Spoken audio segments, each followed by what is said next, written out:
Let's go ahead and get started. So now our second speaker, with over 37 years practicing functional and lifestyle medicine and chiropractic, Dr. Carol Shwery works with men, women, and children who are struggling with their health. Dr. Shwery helps to identify the root causes of their health challenges and provides treatment and tools to implement natural, lifestyle, and nutritional solutions that restore and transform health so patients have a body and life without limits. So please welcome Dr. Carol Shwery. Thank you.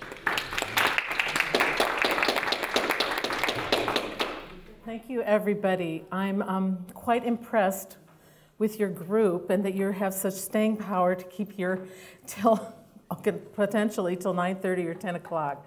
I'm quite impressed. I'm also didn't realize there was going to be such a broad variety of people here who were in the healing professions. So this lecture is a sort of an appetizer. It's not a deep dive. Dr. Trindadi's lecture was more of a deep dive. This is a more light introduction to what I do in my orientation. So it'll be a nice change for what you just heard.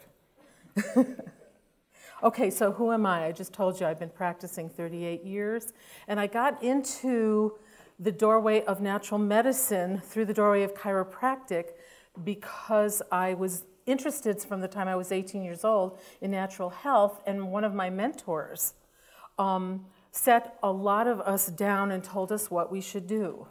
And it turns out that, 45 years later, we've all done what he said. And he told me I should go to chiropractic school, and I didn't even know what chiropractic was when I was going there for my interview. But I had always been interested in the entire body and how it functions.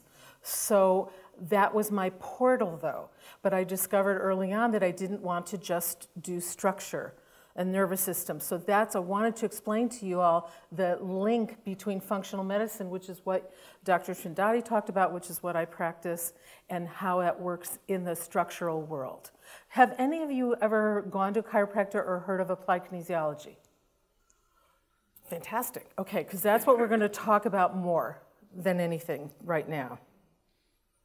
Okay, so my lectures usually are to people who are not in the health profession necessarily, so why are you here?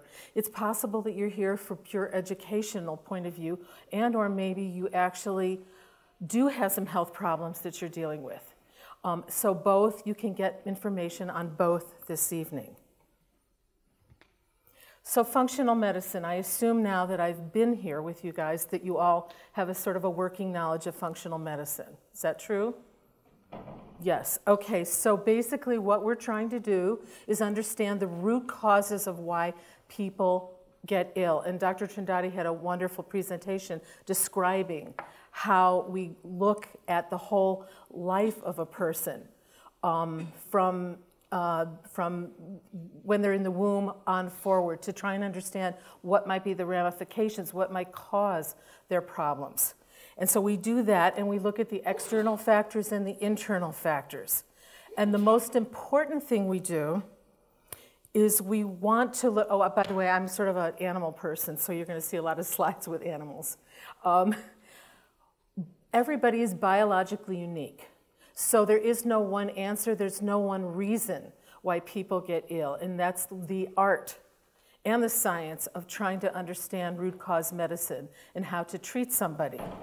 And that is truly the sort of the emphasis of personalized medicine. Everybody is unique, everybody's different, and they have to be treated as such. And that's what we're looking at. So I'm going to kind of give you an overview, which you may already know. So I have what we call the foundation and steps to wellness. And I don't know if you can see, that's fairly big. I have 8 foundations, 8 pillars of wellness, which I think are essential in order for the body to function well. So we have, I can't even read it on this though, oh gosh, nutrition. It's kind of small on this. So we have to have a nutritional and a hydration, the optimum that we can try and achieve that way. Stress resilience, that's imperative, and she talked a lot about the adrenal glands, about how we need to be able to make sure that the adrenals and our stress ability is at is out of that 3 stages of adaptation that the adrenals are in that she spoke of. We need to talk about exercise, movement, toxicity. We talked a lot about that, and with the first presentation. That's essential that we understand our toxic load in our body. We need to also have a lifestyle of relational, if our relationships are suffering. These kinds of problems can affect the function of our bodies. We have to have a relational, hopefully a positive marriage or partner and or friends, a community that supports us. And it seems like this is a wonderful community right here. Sleep, another essential factor. A big deal. If we don't get the proper sleep, we cannot function correctly. And then the nervous system is not something you see very often in foundational or pillars of health. And that's where we're going to talk more about the nervous system and how that works. And then, do we have joy in our life? Because if we don't, that's going to affect our health. So these things all are a foundation. And if you have one or more pillars that are not functioning correctly, then it's very hard for your body to function because we're only as strong as that foundation. So if that is some of those pillars are broken, the steps are the organ systems, how our body functions at an organ level. We talked about inflammation, toxicity, digestion, blood sugar. We spent a lot of time talking about blood sugar today. Adrenal, hormones, including sex hormones, energy metabolism. We talked a little bit prior to this about mitochondria, about antioxidants. These are things that are essential in order for the body to function correctly and the rest of the organ systems. If any of the foundation is messed up, we're going to have a broken steps. This is not going to work correctly. So we're trying to find the root causes. But I came into the doorway of chiropractic, and so what I want to discuss more so today is the nervous system. That's sort of an overlooked area when it comes to functional medicine as far as I'm concerned. We have to consider that as another thing. And I want to talk about a subsect of chiropractic called applied kinesiology. And I want to talk to you a little bit about the guy who started it. And his name is Dr. George Goodhart. Has any of you ever heard of him? Okay. Oh, good. Okay. So he was a chiropractor, but he was an amazing, he was a synthesizer, but he also was a man who, we always say, he saw with eyes that can see.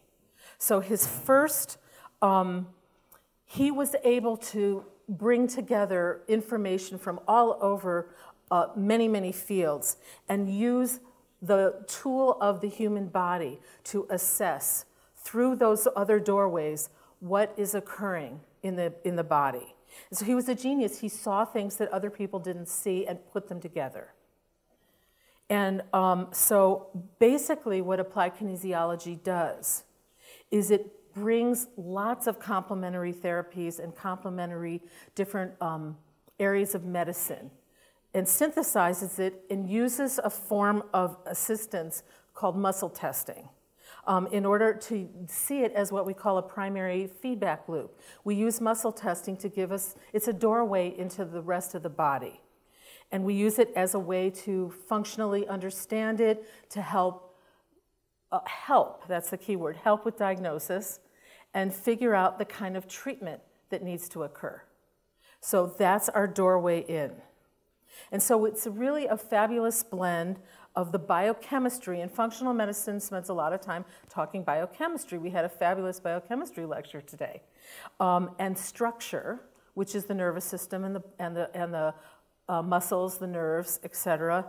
And then we also we need to consider neurology, but also the emotional self, the emotions and the spirituality of a person. These are all things which input into whether a person is well or not.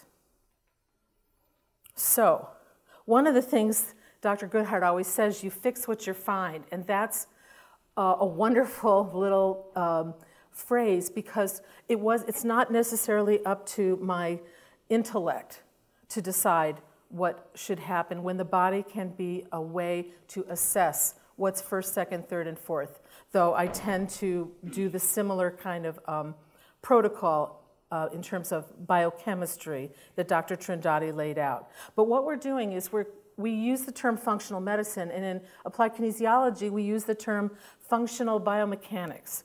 We're taking how the body works from a neurologic and muscular point of view to assess future problems and problems of what's happening now. And we use a lot of techniques.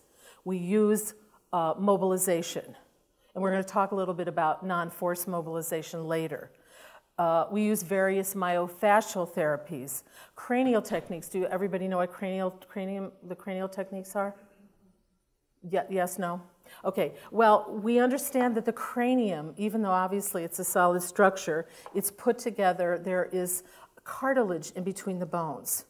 And there's a breathing mechanism that occurs in the cranium. And when you breathe in and out, the cranium actually minutely moves in and out. And sometimes that function does not work well. So we assess how the cranium is moving, and that can have ramifications biochemically. So we use that as a doorway.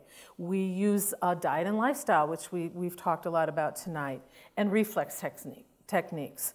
So a lot of these things have been a synthesis from other techniques around the world. But within the doorway of applied kinesiology, there's been lots of techniques that we've developed through that portal. So one of the things, now applied kinesiology sometimes gets a really bad rap. Okay, so some of you have heard about it, some of you haven't, but it oftentimes gets a bad rap because people have sort of bastardized this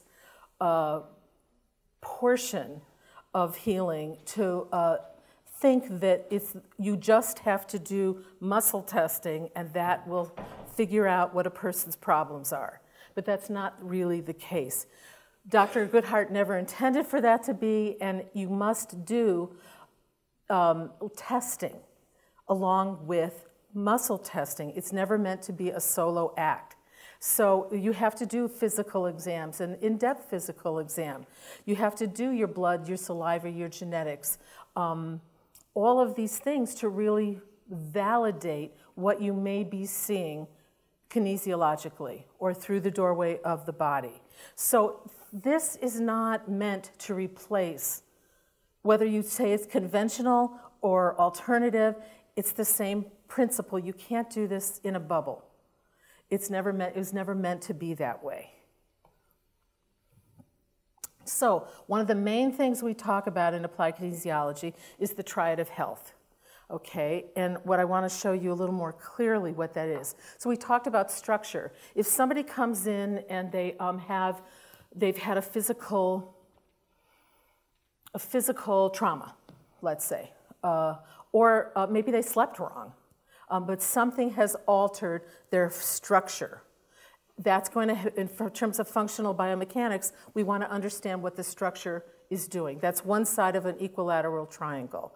And we have biochemistry. We spent a lot of time talking about biochemistry tonight. That's another side of the triangle. And then on the bottom side is mental, emotional, spiritual. So this makes an equilateral triangle in a perfect world. But if somebody comes in and let's say they have a shoulder problem, okay? And so the situation can be the equilateral triangle ends up turning into an isosceles triangle. And what we have to do is find out which, if any, or all of those parts are involved. So if somebody comes in with a shoulder problem, and I can assess that there's a weakness there, then it's my job to figure out which part or all of these can affect you. So if you have a shoulder problem, can a mental, emotional, spiritual problem affect that structural side? Yes. Can biochemistry affect that? Yes. And vice versa. So that's sort of the intricacy of the system. We're trying to figure out which parts can cause which problem.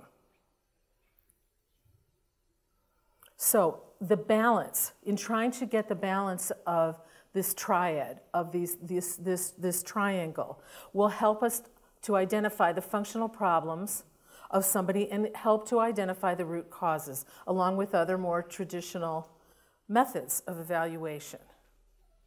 So, this is a little more technical, but what are the possible causes of muscle weakness? We have facilitation of a muscle and we have an inhibition of the muscle. And that's going to, when there's a sort of an imbalance in those two things, we're going to have a problem. But there's lots of potential reasons why that can occur. So, basically, you can have problems literally in the muscle or the nervous system itself. You could have tears. You could have peripheral nerve entrapment, where somebody, actually has a mechanical change that has occurred. You can have neurologic problems. We call this in applied kinesiology neurologic disorganization. If there's a problem in the neurology, it can affect the function of the muscle. You can have viscerosomatic problems. So there's a problem in an organ that is affecting how the muscle works. You can have toxins influence. You can have circulation problems. You can have lymphatic problems. You can have vascular problems. All these things need to be evaluated. So when somebody comes in and they have, let's say, again, a shoulder problem, we need to evaluate what are the possible reasons why this occurs. So what I want to do, I'm wondering, Dr. Trindade, if you would like to come up here for a sec. I'm gonna come on over here. So one of the things that's great about, we don't really have enough time for me to, I had a sort of a different vision, but we're going to just do this. One of the beauties of applied kinesiology is you see with eyes that see. So you might, and I encourage you when we're through here to start looking at your peers or your family members and notice if they have some imbalances in their body that you can visually see. And then you go, oh, wow, I wonder if that means that they have a weakness somewhere based on this. So I happen to be fortunate that I've been treating her. So I'm the fortunate one. Okay. So I kind of know a little bit more about what's going on. So let me just see here. So I've had this problem. Can I tell them? Yeah, you tell. Yeah, it's up to you. It's your problem. So I've had this. I've had this problem that I'm really weak on my upper extremity, and I do yoga, and it's always been a problem. There's certain moves in yoga that I can't do. I know what the problem is, but I couldn't really find anyone that would help me get it better. But in the process of me trying to make it better, which is basically increase my strength with my serratus anterior, basically the muscles between my shoulder blades, I actually injured myself, and working in the computer and making PowerPoints is not conducive to that. I was in a lot of pain. So I've seen quite a few different people, and nobody really helped me the way Carol has helped me, because she's actually able to integrate everything that she sees together with what I've told her I'm experiencing. Plus, with applied kinesiology, you can really get to the root cause of the problem. So she's been awesome. Well, thanks. Okay, so one of the things that we can see, I don't know if you can see it because it's not as relevant right now because I've been treating her, but this shoulder is somewhat more elevated than the right guy, okay? So in my understanding of the biomechanics, I'm going to test her, and I want you to hold your arm in, and I want you to push it against yourself. Okay, she's unable to do that, and that tells me that there's a latissimus dorsi weakness on this side, whereas on this side, we're not going to see it. Push in really close. She just doesn't have it. She's imbalanced, okay, and I can see it. So what I would want to do is start going through all of these things I just said to find out why, okay? Now, there's other issues as well, okay? So I don't know if this is going to show up again anymore because we've been treating her. So I'm going to test another muscle. Now, I want you to push out that way. Go that way. Yeah, okay, so that's still weak. Okay, so we have an imbalance. That's the teres minor muscle. Okay, it's very important in shoulder stabilization. Let's see if there's other muscle. Elbow straight, lock it. Push up to the ceiling. That we fixed. Okay, that's good. In fact, I was going to say, if you don't mind standing here for a second. Okay, Dr. Goodhart, his initial evaluation, his initial way he started this, he saw somebody with a winged scapula. Now, can you mind if I tell a little story with you? So I had her get down and do some yoga poses. And I was able to see immediately that, which I didn't see when she was just hanging out, is that she had a winged scapula, okay? But I didn't see it unless she did the yoga. I know I did. So it's when your scapula kind of pushes out more. It kind of comes out more. It's when your scapula comes out more, which is what I've known. I've known that I had it, but just by working on muscle strengthening wasn't enough. So it's when the scapula comes out more than it should. It protrudes, like you see somebody's two scapula, one is sort of protruding out further than the other one. Which indicates a weakness. Yes, so, but I wasn't able to identify it unless I had her do something. I told her, and she says, okay, get on the floor, show me the pose. And I did.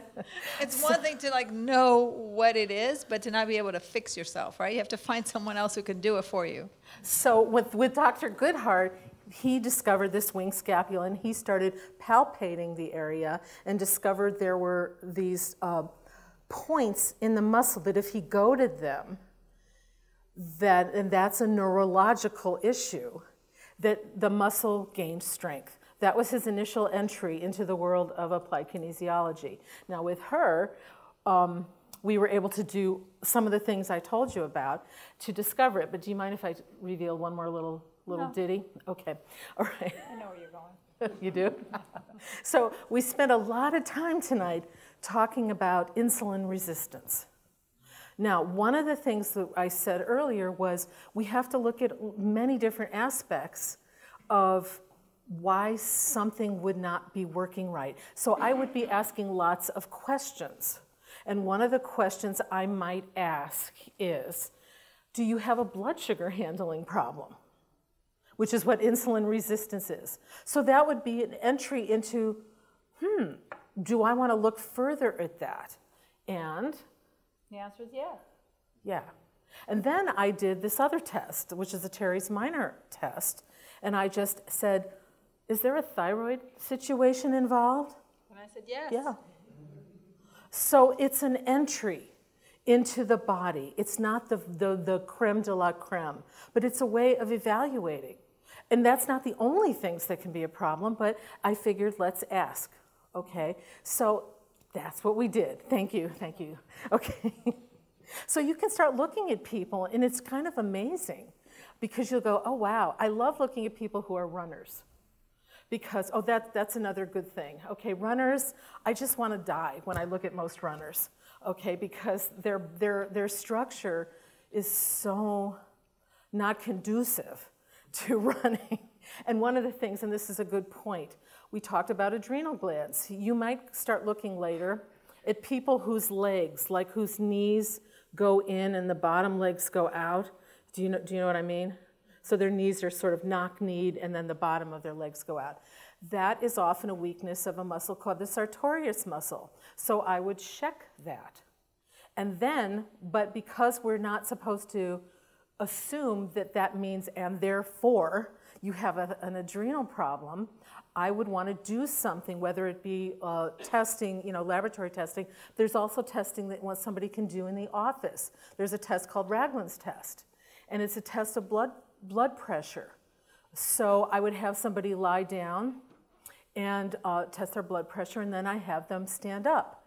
And their blood pressure should rise, at least 9 milligrams of mercury. That's what it's supposed to do. But for many people, that's not the case, and the blood pressure drops. And that is an indication of a potential adrenal problem. So if I see that other situation, I might want to do that as well. So that sort of gives you an idea of the entryway into the body from a completely different portal. So, again, muscle testing is an art and a science. You've kind of got to know your neurology. You've got to know your anatomy. You got to know your biomechanics in order to do a good muscle test, because I can overpower anybody by doing it wrong. And the point that I always say to people is, why would I do that?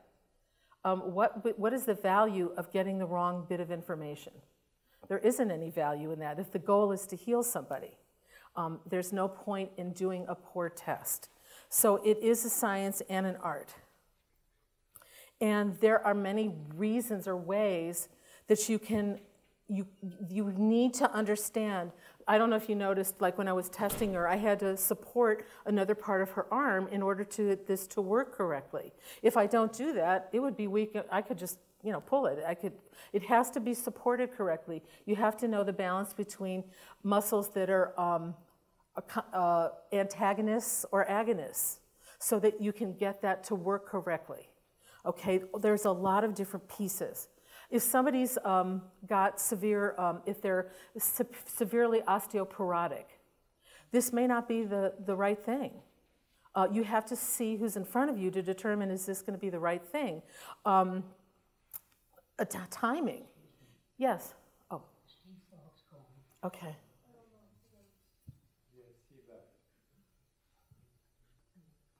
So there's a lot of these different things that can affect the outcome of a muscle test. And so that's what we want to, that's what me as the practitioner wants to make sure I do it the best I can. Another thing, and a lot of people have utilized this, chemical substances can alter the function of a muscle test. So if you inhale something, if you put something on your tongue, these can alter the function of a muscle test. And we're going to talk in a little bit about the tongue testing. So if I were to stimulate somebody who's having an emotional crisis, and I say, could you please think about the crisis that you're in? I want you to actually go into that place. It can make somebody weak everywhere. That is something that we want to assess, because people are having emotional issues all the time. We want to see it from all sides of the Triad of Health. Now, this is acupuncture. The system of acupuncture has been around for a really long time, 5,000 years plus. We've been saying 5,000 years for the last 50 years, so we're moving forward. So what we've discovered in applied kinesiology is each muscle is correlated with the wheel in acupuncture. So I told you about the blood sugar handling problems, the pancreatic problems, the thyroid problems, the adrenal problems. So we associate these different parts of the acupuncture system with different musculature. And one of the complaints people have is, well, these are theories. We've just seen them repeated over and over again since Dr. Goodhart started this. And we can see this the same. And they say you can't really verify acupuncture points. We know they exist. We've seen what they do. In the same vein is what we've seen in applied kinesiology. But I wanted to talk about one thing, and that is when you put a substance on the tongue, you go ahead and you are stimulating nerve endings in the tongue. And that registers up to your brain, and these pathways, which we don't really have time to talk about in depth, but they then can filter down to a relationship with muscle function. And there's neurologic pathways that this goes on. So if you just hold a substance in your hand, it's not the same. It can't necessarily be reproducible. The same way that if you do testing actually orally, that's much more reproducible, and that's what we try and do. So that's sort of a basis of what I do in my practice to really assist in the functional medicine world. But I want to talk about something else, and that's non-force chiropractic. And the reason I believe in non-force chiropractic for a variety of reasons, but one of the reasons I believe in it is, we talked a little bit earlier, Dr. Trindade did, about adrenal function and trauma, or things that can create a cortisol elevation, okay? And sometimes for some people, getting force manipulation can be traumatic. That's not true for everyone, but for some people it is. And so, and now for me, I'll just reveal a little bit, I keep hitting this thing, sorry. For me, what's been relevant is I ended up having a big bad brain tumor and brain surgery 15 years ago. And that was a 14-hour surgery, came out in a coma, and then came out completely paralyzed. And that's my history. And one of the things, so I have these, you know, a bunch of scars over here. And for me, to do any force manipulation is too traumatic. It's not something that I would want to do ever again for myself. And therefore, it sort of led me down this path personally of wanting to offer and hopefully convince people that doing a non-force approach to manipulation to get that part of structure in terms of the Triad of Health and the pillars of the foundation of health working better, that was a better approach. So it's these non-force approaches are very powerful, okay? They're just not forceful. Okay, I thought this was pretty cute. So just because something isn't forceful doesn't mean that it doesn't have the same overwhelming physiological response. So there's a tool called the ArthroStim. Has anybody heard of it? You have. Okay, so on the bottom, and I'm going to show you the next slide is a little more clear. It's a tool. It's like I call it my staple gun, or a power tool. Yeah. Is that similar to the activator? The activator this is an electric device, and it's, in my opinion, I like it much better, and I'll tell you why. One of the beauties of it is it's super fast and very low force, but you can adjust the intensity. So it can go down from a few ounces of pressure up to 40 pounds. Now, clearly, if somebody's osteoporotic or they have cardiovascular disease, and we're clear about that, up into their brain from their cervical spine, we're not doing 40 pounds of pressure. We're going to do light. But because it's so fast, 12 times per second, it's like if you got a regular chiropractic adjustment, it's very high force, low speed. You get the same response from very high speed, low force. And in my way of thinking, it's a much better approach. And the main reason why this works is because it essentially loosens up trigger points and muscle spasm in a way that using your hands doesn't. So I think it's a fabulous tool. And this is a better view of it. So what it's doing is it's stimulating two kinds of nerve endings. It's stimulating mechanical receptors and proprioception. These are two different types of neurological stimulation that it affects, but it doesn't stimulate nociceptors, which are pain receptors. So you can get in there and get what you need done without pain, which is a wonderful, in my opinion, a wonderful technique. And that's what I like. Good, we're getting close here. We're almost there. So this is like a totally non-deep dive, short little version of what applied kinesiology and how it dovetails with functional medicine. Just a little taste so you can get the idea.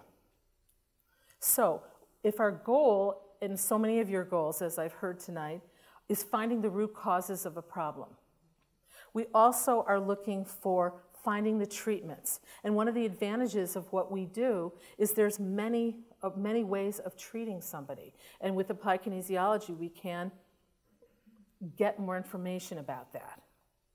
So the concept here is we're trying to find get the foundation, the pillars of health stable so that the steps to health can be worked more effectively. And that's our goal, all of us. So whether you're 8 or 80, the same principle is the same. We're trying to go about it the same way with everyone. It's just unique and it's personalized to each person's problems. So even though it sounds like you guys came here more for education, but I assume, like most of us, we have dreams of what we want to do and what our bodies want to do. So we don't want them to we don't want our body to interfere with our goals in life. We're all sort of a certain age here. We're moving towards that other end of the spectrum. We want our bodies to function as well as we can. And so this is one pathway to help you do that. So my personal goal is to help people and at least not harm them.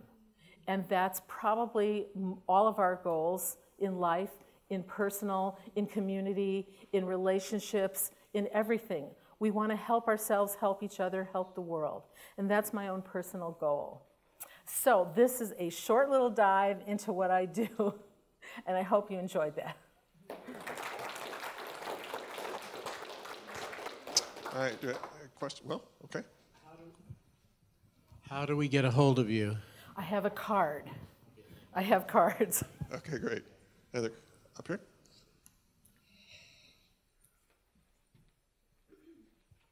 We practice trigger points, and I was just wondering, the device that you introduced, doesn't that generate electromagnetic fields? I missed the first part of what you said. We practice trigger points. Oh, and the device you said? The device so that you're using. Say the question again. Is it generating EMFs, electromagnetic fields? No, it's not.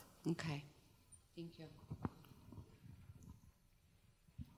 How does osteopathy play a role in this? Well, osteopathic medicine is also it can be a manipulative medicine, a manipulative approach to life.